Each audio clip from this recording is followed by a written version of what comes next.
राधे राधे भक्तों। आज की एक ऐसी कहानी है जिसके माध्यम से हम जानेंगे कि सचमुच भगवान हृदय में बसते हैं। यह घटना जयपुर के एक वरिष्ठ डॉक्टर की आप बीती है जिसने उनका जीवन बदल दिया। वह हृदय रोग विशेषज्ञ हैं। उनके द्वारा बताई प्रभु कृपा की कहानी के अनुसार एक दिन मेरे पास एक दंपत अपनी 6 साल की बच्ची को लेकर आए। निरीक्षण के बाद पता चला कि उसके हृदय में रक्त संचार बहुत कम हो चुका है। मैंने अपने साथी डॉक्टर से विचार करने के बाद उस दंपत से कहा 30% संभावना है बचने की। दिल को खोलकर ओपन हार्ट सर्जरी करनी पड़ेगी, नहीं तो बच्ची के पास सिर्फ 3 महीने का समय है। माता पिता भावुक होकर बोले, डॉक्टर साहब इकलौती बिटिया है, ऑपरेशन के अलावा और कोई चारा नहीं है। मैंने अन्य कोई विकल्प के लिए मना कर दिया। दंपत ने कहा, आप ऑपरेशन की तैयारी कीजिए। सर्जरी के 5 दिन पहले ही बच्ची को भर्ती कर लिया गया। बच्ची मुझसे बहुत घुल मिल चुकी थी, बहुत प्यारी बातें करती थी। उसकी माँ को प्रार्थना में अटूट विश्वास था। वह सुबह शाम बच्ची को यही कहती, बेटा घबराना नहीं, भगवान बच्चों के हृदय में रहते हैं, वह तुम्हें कुछ नहीं होने देंगे। सर्जरी के दिन मैंने उस बच्ची से कहा, बेटी चिंता न करना, ऑपरेशन के बाद आप बिल्कुल ठीक हो जाओगी।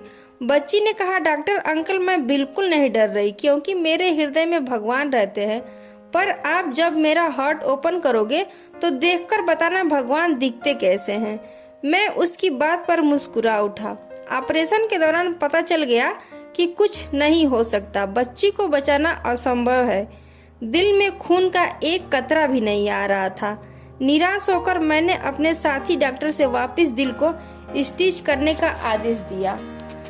तभी मुझे बच्ची की एक आखिरी बात याद आई और मैं अपने रक्त भरे हाथों को जोड़कर प्रार्थना करने लगा, हे ईश्वर, मेरा सारा अनुभव तो इस बच्ची को बचाने में असमर्थ है, पर यदि आप इसके हृदय में विराजमान हो तो आप ही कुछ कीजिए। मेरी आंखों से आंसू टपक पड़े। यह मेरी पहली अश्रुपूर्ण प्रार्थना थी। इसी बीच मेरे जूनियर डॉक्टर ने मुझे कोहनी मारी। मैं चमत्कार में विश्वास नहीं करता था, पर मैं स्तंभ हो गया यह देखकर कि दिल में रक्त संचार पुनः शुरू हो गया है। मेरे 60 साल के जीवन काल में ऐसा पहली बार हुआ था। ऑपरेशन सफल हो गया, पर मेरा जीवन बदल गया। होश में आने पर मैंने बच्ची से कहा, बेटा हृदय में भगवान दिखे तो नहीं, पर यह अनुभव हो गया कि वे हृदय में मौजूद हर पल रहते हैं। इस घटना के बाद मैंने यह अपने ऑपरेशन थिएटर में प्रार्थना का नियम निभाना शुरू किया। मैं अनुरोध करता हूँ कि सभी को अपने बच्चों में प्रार्थना का संस्कार डालना चाहिए। हे परमपिता, तुम ही सुधि ले रहे जन जन की, कुछ कहने से पहले सब जानते हो मन की। बस हमें भी हिम्मत नहीं हारनी चाहिए और न ही किसी काम के लिए भजन सिमरन में ढील देनी चाहिए। वह मालिक अपने आप ही हमारे काम सिद्ध और सफल करेगा।